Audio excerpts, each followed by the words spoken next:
And so for the next 30 minutes, if not longer, we then just go out into the fields, and they're not using like futuristic technology. They have to, by the way, like farm their entire crop, these massive, enormous fields before the Empire arrives, so they can prep and prepare for the battle to come, right? But they don't have like the technology you think, like sci-fi technology. I think, they're going to use sci-fi technology to harvest all this stuff. It's like, let's get in our vehicles. No, they do it by hand. Everything.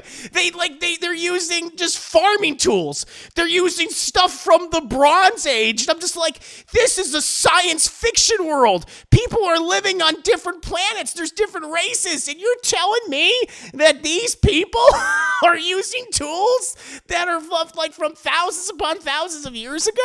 And it's like, okay, like I don't know how you're even going to harvest all that. But that aside, as dumb as that is, we then just spend so much time with these people just collecting the grain. That sesame seed from the Snyder Cut of Justice League, it gets top billing in this movie. It gets top billing over Sofia Boutella and Ed Skrein, because that thing gets a lot of screen time. There are so many shots of people like picking up a strand of wheat and just running their hands over it, and then just watching the seeds fall. Slow motion. Slow motion, by the way. It's slow motion, and then it gets even slower, and then it speeds up again, and then it gets slow motion. We get people that do it again, and it kind of, maybe there's a breeze of wind, and it's like, what are we doing? And they're just playing this operatic music over, like, I'm just like, talk to each other, please. All right, chat. Let's go ahead and get this over with. Zack Snyder has indeed struck back with the second chapter of his Rebel Moon duology, although now he's saying recently he needs 4 or 5 or 6 other movies to tell the full story of this absolutely atrocious, this absolutely terrible sci-fi tale. In case you don't know, I was not a fan of Rebel Moon Part 1, and heavy emphasis on that, chat, the Child of Fire. I still don't know who the Child of Fire was, and even in this movie, they don't say who it was. Like, who is it? Who is it? Was it Core? She's the Scargiver, so I don't know. Maybe, you know what? It's probably in the Snyder Cut. Don't worry, guys. When Zack Snyder releases the real movie, quote unquote, we'll all find out in August, so you guys could tell me about it. I don't know. But yeah, they don't say in this one either. But like I said back in the day, Part 1 was an atrocious film for just a whole host of reasons. It was a movie that had no substance to it in any capacity in terms of the story, its characters, or the world building. It was just pure slow-mo, desaturated spectacle, bad spectacle, with frequent scenes of boring exposition and word vomit. It was just slow-mo scene after slow-mo scene after slow-mo scene with a new character you never learn anything about. They just introduce him. Hey, you want to join our band of misfits? Sure, and that's it. And in between all that, it's filled with awful, unintentionally funny dialogue. 2 hours of it, for over 2 hours. Also, a lot of attempted rape scenes, too. I don't know what it is with Zack Snyder and rape, but he seems to include in a lot of his, original movies. Thankfully, no rape in this one, which was nice. I was like, wow, look at that. Maybe he listened to that critique, and he's like, I'm going to take out a lot of the attempted rape and or rape. So, good on him for that. I'll give him a compliment there. That was the last movie in a nutshell, though. Just terrible. Just awful. It was one of the worst movies of 2023. I would argue it's one of the worst movies of the decade so far, and quite possibly one of the worst films of Zack Snyder's career, which is saying something because he has made a lot of bad movies throughout his filmmaking career. However, he's made a handful of good ones too, and I'll give him credit for that, like Dawn of the Dead, 300, and to this day, the very underrated Owls of Ga'Hoole. I recommend people actually checking it out. But the rest of his filmography, to me, has been bad to downright wretched. So here we are again, with Rebel Moon Part 2. People are asking, is it better than Part 1? Or is it even worse? Which I didn't think could be possible. Well, before I get into this slow motion nonsense of Snyder's latest movie, let me provide you with a synopsis. A long time ago, in a galaxy far, far away, the former assassin and soldier, Cora, has brought her ragtag group of rebels to defend the farming community she now calls home, and they prepare for battle. But the evil Empire and Admiral Noble pursue her and hope to capture the village's grain supply for some reason, and also Cora, known as the Scargiver. You know, I didn't think it was possible, but Zack Snyder has somehow made an even worse movie than the first Rebel Moon. And I have to admit, I didn't think it was going to be. I figured it was still going to be bad. I was like, it's probably going to still be bad. But I just didn't expect how unbelievably boring this movie would actually be, which in my mind is the worst thing a movie can be. You can be bad. Plenty of bad movies out there. But if you're somehow also like unintentionally funny, then there's entertainment that can be had. This movie fails at even doing that. Sadly, there's not as much unintentionally funny stuff in this film as there was in the last one. And boy, I was hoping for that. At the start, it just feels like a really shitty version of Seven Samurai or The Magnificent Seven. Like the last films, it pretty much felt like there was definitely a little bit of that, but there was like obviously like they were stealing a lot from Star Wars throughout that movie, Battle Beyond the Stars, right? We're going all these different worlds and things, building up this rebellion, like interacting with these other like rebel communities and stuff. But this one is just like we're pretty much one location for the majority of the film. We'll only go outside of it like maybe a handful of times, but only for like a few minutes. We're on this single planet, this single community, this single village for, I would say, an hour 40 plus. And then you have like the additional 20 or so minutes, maybe in other places. Our characters arrive in Cora's farming village. And I actually thought, well, now that you guys are here, you're finally going to have to talk to each other. And we would finally see some character depth. No. Nope. Instead, we spend the first half of this movie just watching these characters farm and harvest grain in slow motion. I'm not joking. Like, literally, like they said, are like, well, you know what? Because Jimon Hunsu, he gets the most dialogue out of all the companion characters, out of all the Magnificent Six or whatever they're called. He gets the most.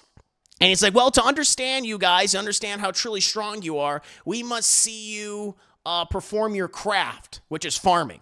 And so for the next 30 minutes, if not longer, we then just go out into the fields, and they're not using like futuristic technology. They have to, by the way, like farm their entire crop, these massive, enormous fields before the Empire arrives, you know, so they can prep and prepare for the battle to come, right? But they don't have, like, the technology you think, like, sci-fi technology. I think, oh, they're going to use sci-fi technology to harvest all this stuff. It's like, let's get in our vehicles. No, they do it by hand. Everything. They're using just farming tools. They're using stuff from the Bronze Age. And I'm just like, this is a science fiction world. People are living on different planets. There's different races. And you're telling me that these people are using tools that are, like, from thousands upon thousands of years ago, and it's like, okay, like I don't know how you're going to harvest all that, but that aside, as dumb as that is, we then just spend so much time with these people just collecting the grain. That sesame seed from the Snyder Cut of Justice League, it gets top billing in this movie. It gets top billing over Sofia Boutella and Ed Skrein because that thing gets a lot of screen time. There are so many shots of people like picking up a strand of wheat and just running their hands over it and then just watching the seeds fall. Slow motion. Slow motion, by the way. It's slow motion, and then it gets even slower, and then it speeds up again, and then it gets slow motion. We get people that do it again, and it kind of, maybe there's a breeze of wind, and it's like, oh, it's like, what are we doing? And they're just playing this operatic music over, like, and it's like, talk to each other, Please, I don't care about your fucking wheat. But the movie's like, you're going to care about this fucking wheat. You're going to care about the harvesting and the seeds. And they even when they turn the flour, they make the flour process in slow motion. I'm just like, what are you doing? And, you know, outside of that, after, like, they harvest it, they process it, they turn it into flour in some cases. We also then get, like, a really lame training montage of the villagers. And this is the thing that confused me, though. I was like, okay, you got all these warriors, you know, Jimon Hunsu, the samurai lady, Conan, Prince Conan, and some of the other ones. But the reason why they got them is because the villagers are like, we're just farmers. You don't know how to how to fight at all. You don't know how to fight at all. And yet when they start like, all right, show us what you got. They're like, oh, okay. They kind of like hold the gun like this. It's like, oh no, you want to hold it like this. And so they just change it. And then they become the best sharpshooters in the universe. It's like, just raise your elbow up a little bit like this. And then, yep, there you go. And they're getting headshots. They're destroying all these like mannequins they set up. They're able to shoot things from like 100 meters away. Like you have the samurai girl and Conan, Prince Conan. Like, we're going to teach you how to fight with bladed weapons and lightsabers. They don't call them lightsabers, but they're fucking lightsabers. And they're like, all right, well, it's not even like we're going to train you to use all these moves. It's just like, nope, you just chop the head off like that, and you go. It's like horizontal, vertical, horizontal, vertical, and that's it. And that's it. And they become master swordsmen. I'm just like, what was even the point of getting any of these rebels if apparently all these people can either fight or the rebels themselves barely know how to fight? Like honestly, they're kind of all equal by the end of the day before the Empire shows up to steal the fucking wheat and flour. And I was like, oh my God. So for whatever reason, after a single day, everyone can shoot extremely well and and they're master swordsmen now and they're very good. I'm like, okay. And listen, if you thought that our band of rebels were going to finally interact with each other and have actual conversations, oh, I'm sorry, but you're going to be very disappointed. They have 2 scenes. Not 3, not 4, not 2. They have 2 scenes where they actually have some type of, not even conversations. It's just 2 scenes where they just reveal more about themselves via exposition dumps. That's literally it. Where Jimon Hunsu, he's the one that starts it.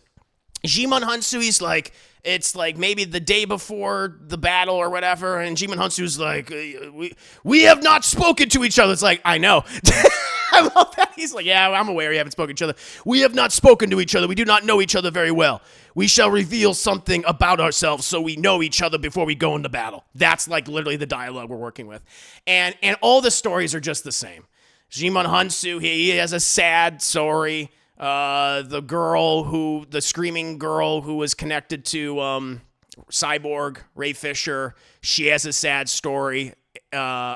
Prince Conan, he belongs to like a weird 1920s world where everyone kind of dresses up like, yeah, it's the swinging 20s. You like jazz? Like they all dress up that way. He has like a fucking like hat from that era. He's like, everyone wears pinstripes on the walls. Like, what is this? He has a sad story. Samurai lady who barely speaks in the movie, she has a sad story as well. She like has, she had some kids. And I guess they die. We don't see them die. She just finds their body. She's like, my kids. And then she cuts her arms off so she can get, like, she literally cuts her own arms off so she can get robot arms. And we'll talk about her in just a bit because I have some big complaints with her. And that's it. That's their development. It's just backstory. By the way, all the scenes, all their backstory scenes, everything's in slow motion. As soon as from beginning to end, it's all in slow motion. And so it's just padding out the running time even more for the movie. So it's like, why is this? There are slow motion scenes of people like walking down a hallway like this. Is like, why is this in slow motion? It's not necessarily like this movie is like an hour and 25 minutes, really. But because of all the slow motion that's thrown into it, and there's like slower motion. It starts out in slow motion, but then it gets even slower. This is probably like an hour and 25-minute movie, but it's just been made to like 2 hours. I couldn't believe what I was seeing. Also, there is another scene that actually happens before this one, where it's between Korra and that useless guy, Gunner, who is just inept at everything. Well, they fucking fall in love and they have sex. They don't really show it. They smooch at this one day, one night or whatever, where they get everyone gets their own piece of they get a flag that's been apparently the one. Remember the one girl hanging out with Jimmy? That one blonde girl hanging out with Jim Jam, Anthony Hopkins' character. Apparently, she made everyone quilt flags within less than 24 hours, and it each one symbolizes something for that person. It doesn't matter. Who gives a fuck? But during that celebration, Korra and Gunner they fuck. And Korra reveals something about herself to everyone. I don't give a shit. You guys don't care. She reveals that, because she was the daughter of the emperor. She's the adopted daughter. Not really the emperor. The general balsamic dressing. I don't know what his name is. I'm going to call him balsamic dressing. She was his adopted daughter. And he performs a coup and kills Carrie Elwes's character. And Korra kills the girl who's magic for some reason. She kills the little girl. And then for whatever reason, balsamic dressing blames her for everything, which I'm like, why would you do that? She's incredibly loyal to you, and she's literally, they even say she's the best soldier in the Empire. She's an incredible assassin. He's like, you know what? As great as a resource as that is to have, I'm going to say, nah, fuck it. I'm going to blame you for everything, which is very silly in my opinion. And so that's what then led her to the farming community in the first place. She escapes, obviously, and she crash lands the farming community, and that's that, right? It doesn't matter. And that's it. Those are the two scenes. And then after that, it's the next hour is just a slow motion action scene. That's what it is. Oh, also, I forgot about this moment. It was so weird. At one point, when they get their quilt flags and they're eating stuff, everyone's dancing, Jimon Hansu suddenly stands up and is like, I was like, oh, he's going to do a speech. He's going to do a big speech, I guess. He stands up and it's everyone's kind of looking at him awkwardly and randomly. And all of a sudden he goes, oh, Maria.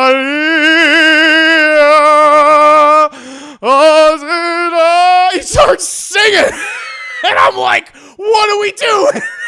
And everyone's like, oh, it's so beautiful. And I'm thinking, why did you just start doing it? And it reminded me of that. Remember that awful fishwives scene? Remember the fish hags from Zack Snyder's Justice League cut, where after Aquaman goes back in the ocean and he throws his sweater on the ground, and then that fish hag picks it up and goes, oh, and then you start going, hi.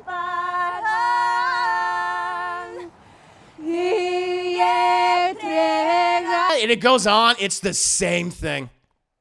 It's the same exact thing. And it's just why are you doing it? It's so awkward. Everyone's like, yeah. And I'm like, I don't think that was necessary. I don't think that was necessary at all. But then we get to the final. We get to the battle. Whatever.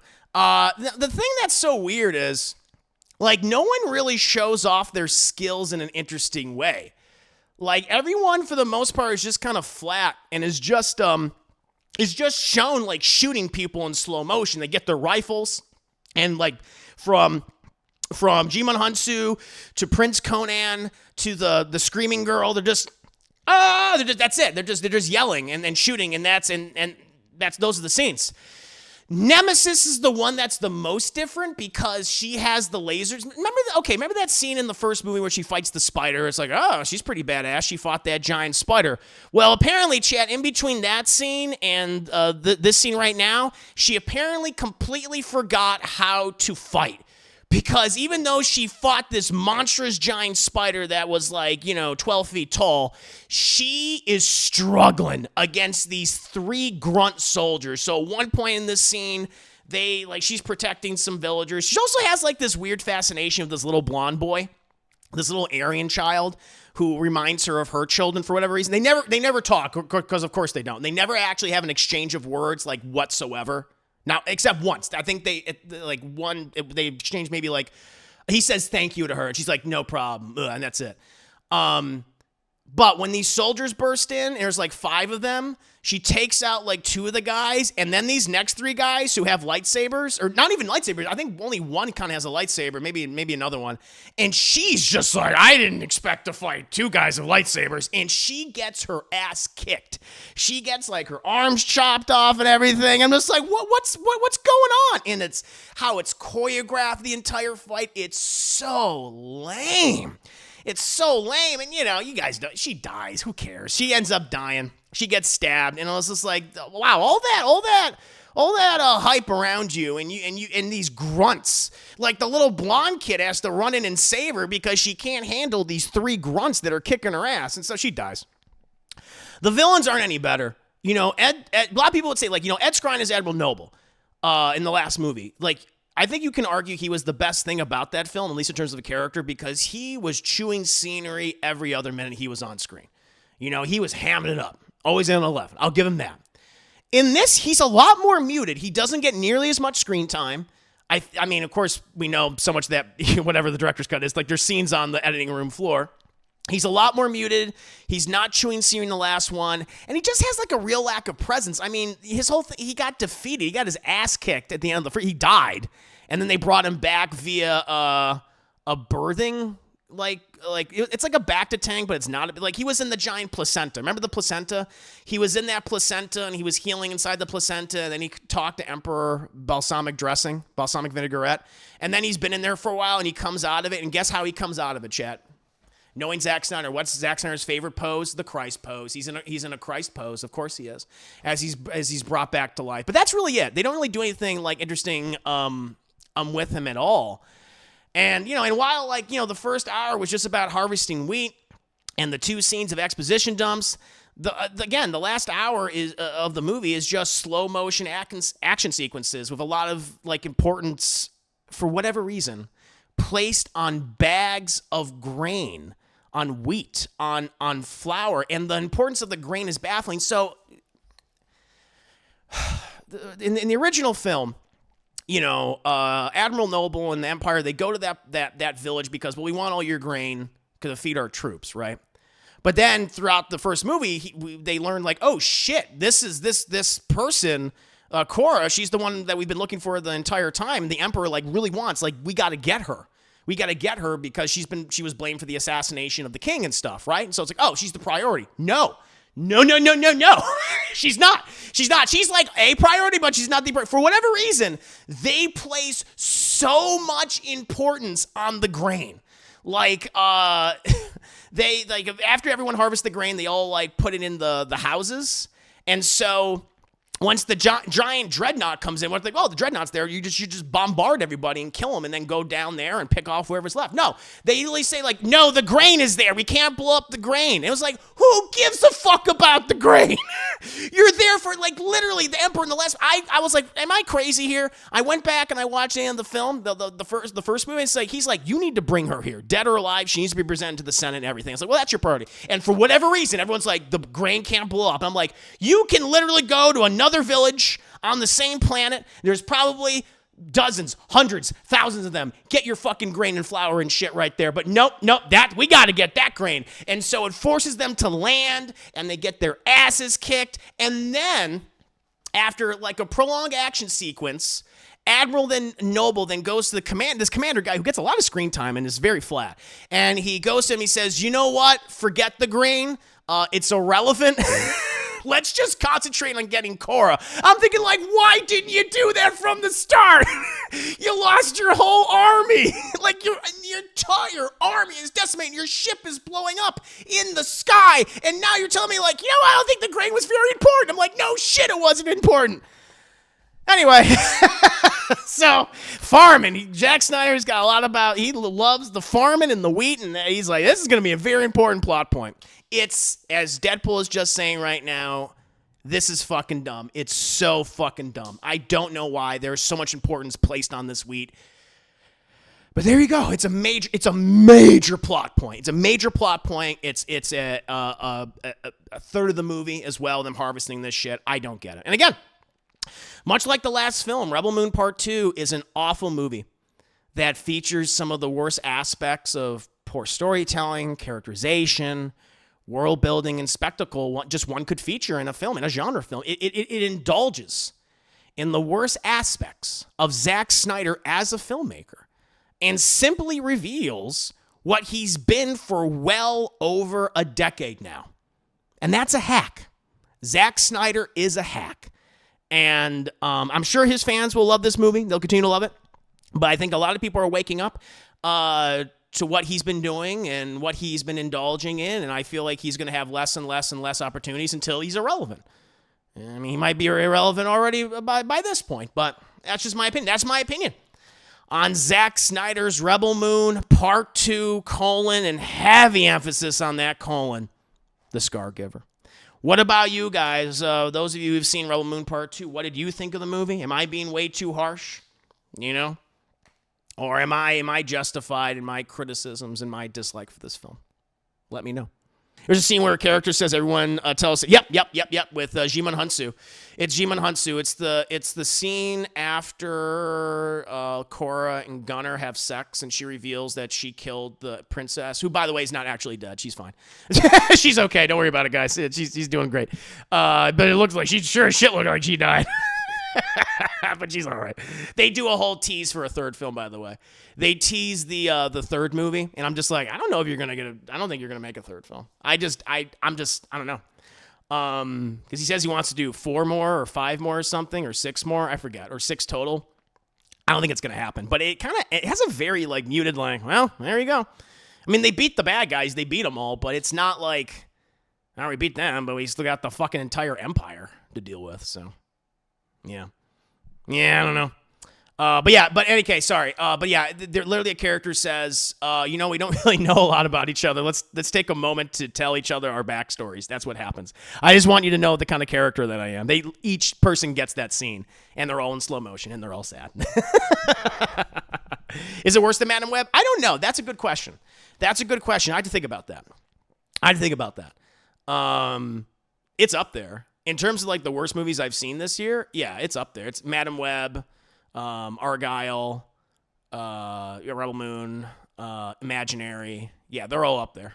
They're all duking it out right now. No doubt about it.